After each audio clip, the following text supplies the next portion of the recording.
Après-midi, c'est Rémi Bezombe qui va nous le présenter. Il est diplômé en maintenance industrielle, il est aujourd'hui responsable de projet chez Enovia. Conscient de la nécessité de rapprocher formation et besoins du terrain, il intervient auprès des étudiants de l'IUT pour partager son quotidien professionnel et l'intervention.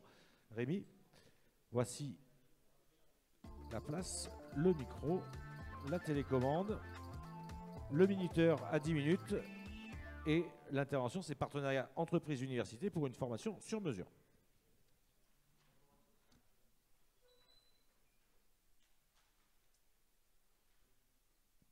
Bonjour à tous. Karim, je ne sais pas si tu es là, j'ai dit bonjour, je me suis présenté.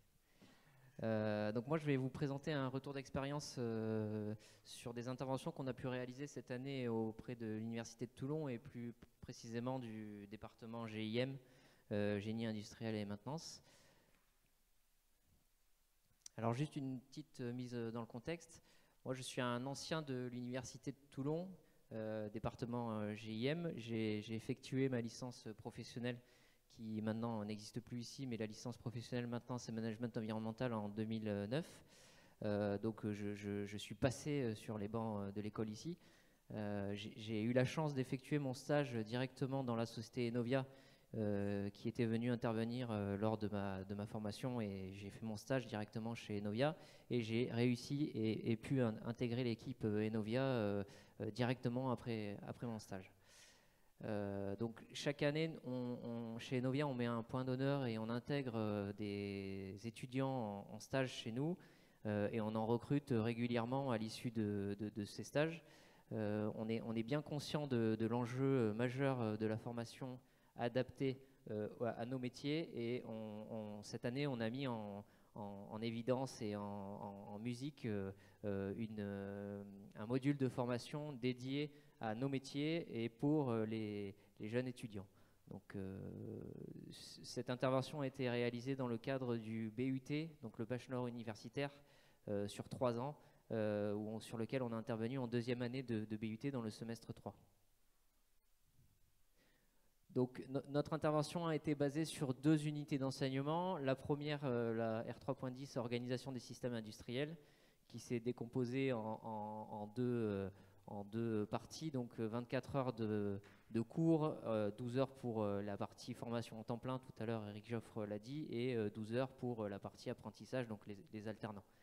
Une deuxième unité d'enseignement qui était la SAE, donc participer à une action de maintenance, qu'on a pu mener avec les étudiants sur 43 heures, découpées en travaux dirigés et en travaux pratiques, et on en parle juste après.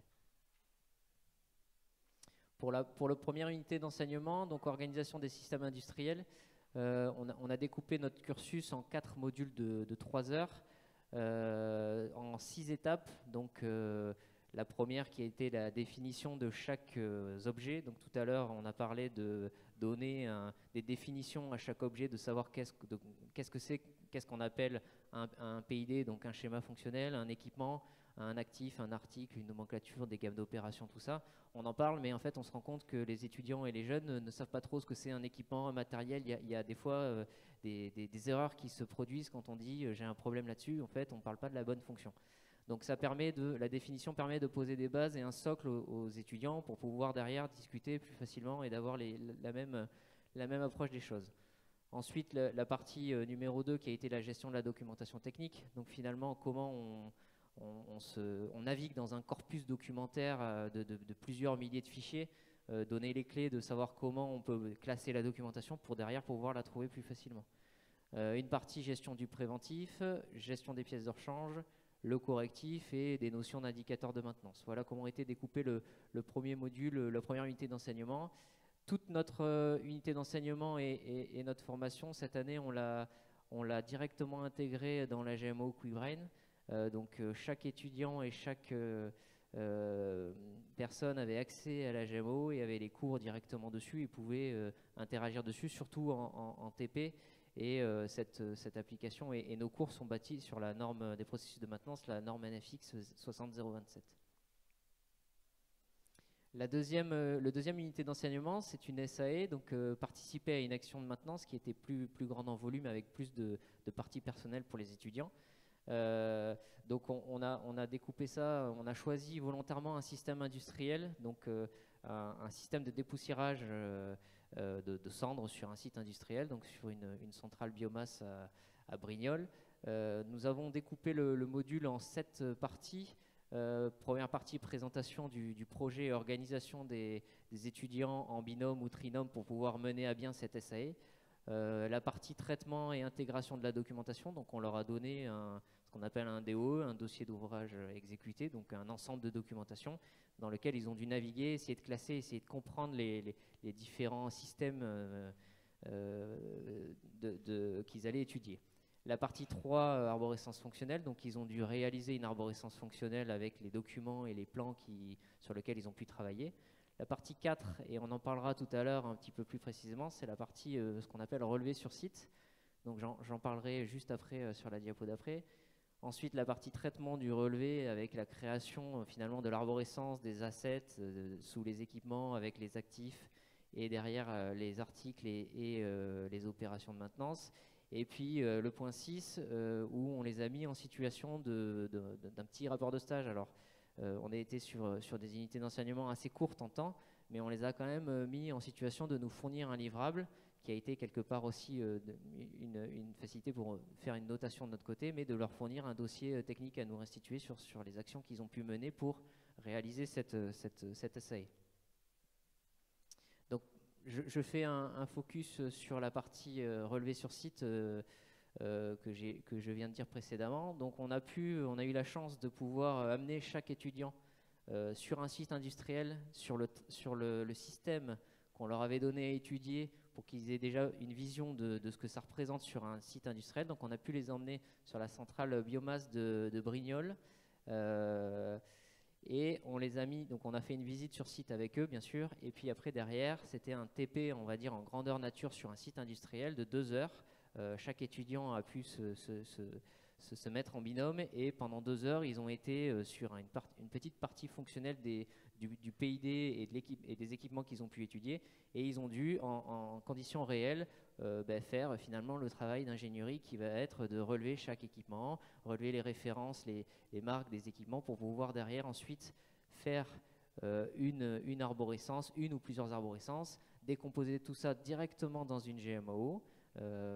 Et puis derrière avoir le découpage avec les articles, les pièces de rechange via la nomenclature, le plan de maintenance et pouvoir classer la documentation. Donc ça a été une expérience en réel sur un site industriel. Voilà, c'est pour ça que le système était un petit peu moins critique, c'était un système de dépoussiérage. Au terme de ce module de cette SAE, on a fait passer un questionnaire un peu de satisfaction auprès des étudiants. Il en ressort 4 points importants que je vais vous lister. C'est un petit peu le retour d'expérience des étudiants. Donc la partie intervenant du milieu industriel, de la milieu de maintenance, leur a beaucoup plu. Finalement, qu'on ne soit pas aussi finalement des profs, ça a permis de leur donner une vraie notion de technique, et du coup on s'est senti beaucoup plus écoutés. La partie formation adaptée, donc tous nous ont dit que c'était quand même quelque chose qui s'inscrivait vraiment dans leur formation, et tous y ont trouvé un sens. La partie 3, donc c'est le troisième retour, c'est la partie mise en pratique, cas concret. Donc je pense qu'en tout cas moi j'aurais aimé être à leur place, d'aller sur site et de pouvoir faire finalement un TP sur site dans des vraies conditions. Bien sûr il y avait la notion de sécurité, mais ils ont quand même pu faire le travail d'ingénierie. Ça leur a, je pense, ouvert des perspectives. Le point numéro 4, c'est de pouvoir finalement faire des rendus et des écrits directement dans une application de GMAO. Donc là, c'est QuickBrain parce que c'est le logiciel qu'on édite, mais finalement de pouvoir travailler et de ne pas voir la GMAO comme un outil sur lequel on n'a jamais travaillé, d'avoir un rendu livrable directement dans une application, ça c'est quelque chose qui leur a beaucoup plu. Voilà, j'ai fini, j'ai été un peu court, merci pour votre attention. Merci beaucoup, Rémi Bezombe, pour cette illustration. Donc,